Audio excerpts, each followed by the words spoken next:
জাতীয় নাগরিক কমিটি আত্মপ্রকাশ করলেন এই কোটি কোটি টাকা আপনি কোথায় পেলেন? রাষ্ট্রের দায়িত্ব আসে তাহলে তো তারা রাষ্ট্রের মানচিত্রই বেঁচে খাবে। আওয়ামী লীগ এবং অন্তর্বর্তী সরকারের মধ্যে কোনো তফাৎ থাকলো কিনা? নাহিদ সাহেব, সাজিদ সাহেব, হাসনাত সাহেব যারা প্রিয় দর্শক, এই মুহূর্তে পাওয়া গরম বাংলা সংবাদ। প্রকাশ্যে কঠিন হুঁশিয়ারি দিলেন ছাত্রদল, ওদিকে বীরের বেশে মাঠে নামবেন বলে জানিয়েছেন শেখ হাসিনা। তো চলুন ভিডিওটি কি হতে চলেছে পরিপূর্ণভাবে স্ক্রিনের মাধ্যমে দেখে আসি। জাতীয় নাগরিক কমিটি আত্মপ্রকাশ করলেন এই কোটি কোটি টাকা আপনি কোথায় পেলেন? রাষ্ট্রের দায়িত্ব আসে তাহলে তো তারা রাষ্ট্রের মানচিত্রই বেঁচে খাবে। আওয়ামী লীগ এবং অন্তর্বর্তী সরকারের মধ্যে কোনো তফাৎ থাকলো কিনা? নাহিদ সাহেব, সাজিদ সাহেব, হাসনাত সাহেব যারা আছে তাদেরকে বলতে চাই, যত বড় পরাশক্তি আপনাদের মাথার উপর থাকুক না কেন, কোনো পরাশক্তিতে কাজ হবে না। কোটি কোটি টাকা খরচ করে এই টাকা কোথা থেকে আসলো? অন্তর্বর্তী সরকার কল কাঠি নাড়াচ্ছেন এবং অর্থের যোগান দিচ্ছেন। 5ই আগস্টে শেখ হাসিনাকে যেভাবে আমরা বিতাড়িত করেছি, ভারত পাঠিয়েছি, আপনারা কোনো দেশে পালাতে পারবেন না। 28টি বছর লড়াই করে গণতন্ত্র, ভোটের অধিকার এবং মানুষের জন্য কাজ করি আপনারা জানেন। আমরা জানি একটা প্রোগ্রামে কত টাকা খরচ এবং কিভাবে খরচ হয়। কিন্তু গতকালকে আমরা দেখলাম যে নাহিদ সাহেব জাতীয় নাগরিক কমিটির তিনি প্রধান হয়েছেন। আমরা তাদেরকে অভিবাদন জানাই। আমি একজন রাজনৈতিক কর্মী হিসাবে জাতীয় নাগরিক পার্টিকে অভিনন্দন জানাই। কিন্তু বাংলাদেশের মানুষ জাতীয় নাগরিক কমিটিকে প্রশ্ন করতে চায় যে গতকালকে মানিক মিয়া এভিনিউতে যে এই আত্মপ্রকাশ অনুষ্ঠান, সেখানে 5 স্টার হোটেল সোনারগাঁ, শেরাটনকেও তারা হার মানিয়েছে, সেখানে কোটি কোটি টাকা ব্যয় করছে। বাংলাদেশের মানুষ প্রশ্ন করতে চায়, এই যে জাতীয় নাগরিক কমিটির পদ্মার আড়ালে অন্তর্বর্তী সরকার কল কাঠি নাড়াচ্ছেন এবং অর্থের যোগান দিচ্ছেন, এবং অনেকেই বলার চেষ্টা করছে সরকারি বাস, বিআরটিসি দিয়ে বাংলাদেশের বিভিন্ন প্রান্ত থেকে লোক আনছেন। আমরা গত 17 বছরে আওয়ামী লীগের বিরুদ্ধে যখন লড়াই করছি, সংগ্রাম করছি, সমাবেশ করছি, আমাদের সমাবেশ করতে দেয়নি শেখ হাসিনা। কিন্তু আমরা দেখেছিলাম শেখ হাসিনা যখন মানববন্ধন করতেন, সেই মানববন্ধনের বিভিন্ন জায়গায় সরকারি প্রোটোকলে রেলগাড়ি, বিমান, তারপরে আপনার বিআরটিসি বাস সহ বিভিন্ন জায়গা থেকে মানুষ আনতেন। তাহলে বাংলাদেশের মানুষ প্রশ্ন করতে চায়, অন্তর্বর্তী সরকারে যারা আছেন এবং আওয়ামী লীগ এবং অন্তর্বর্তী সরকারের মধ্যে কোনো তফাৎ থাকলো কি না? এবং নাহিদ সাহেব কয়েকদিন আগেই অন্তর্বর্তী সরকার থেকে পদত্যাগ করেছেন। পদত্যাগ করে উনি বাংলাদেশের মানুষের কাছে উপস্থাপন করেছেন যে ব্যাংকে 10,000 টাকার কথা বলেছেন।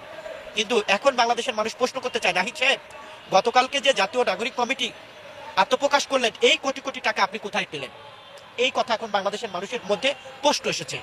প্রশ্নটা থাকতো না যদি মানিক মিয়া এভিনিউতে মাদুর বিষিয়ে মাটিতে লুটিয়ে মৌলানা ভাসানীর মতো গণতন্ত্র এবং দেশপ্রেম তারা বেছে নিতেন, তাহলে মানুষের প্রশ্ন থাকতো না। আজকে এই ছাত্র বন্ধুরা এখনো তাদের ছাত্রত্ব শেষ হয়নি, তারা একটি রাজনৈতিক দল করেছেন, আমরা অভিনন্দন জানাই। কিন্তু রাজনৈতিক দল করতে যে ঢাক ঢোল পিটিয়ে কোটি কোটি টাকা খরচ করে তারা যদি কোনো সময় রাষ্ট্রের দায়িত্ব আসে, তাহলে তো তারা রাষ্ট্রের মানচিত্রই বেঁচে খাবে। এটা বাংলাদেশের মানুষ এখন প্রশ্ন, এটা আমার প্রশ্ন না। বাংলাদেশের মানুষ গতকালকে থেকে যে প্রশ্ন এবং চিন্তিত যে সবে মাত্র ছাত্রত্ব শেষ হয়নি, তারা একটি রাজনৈতিক দল করে ঢাক ঢোল পিটিয়ে কোটি কোটি টাকা খরচ করে এই টাকা কোথা থেকে আসলো?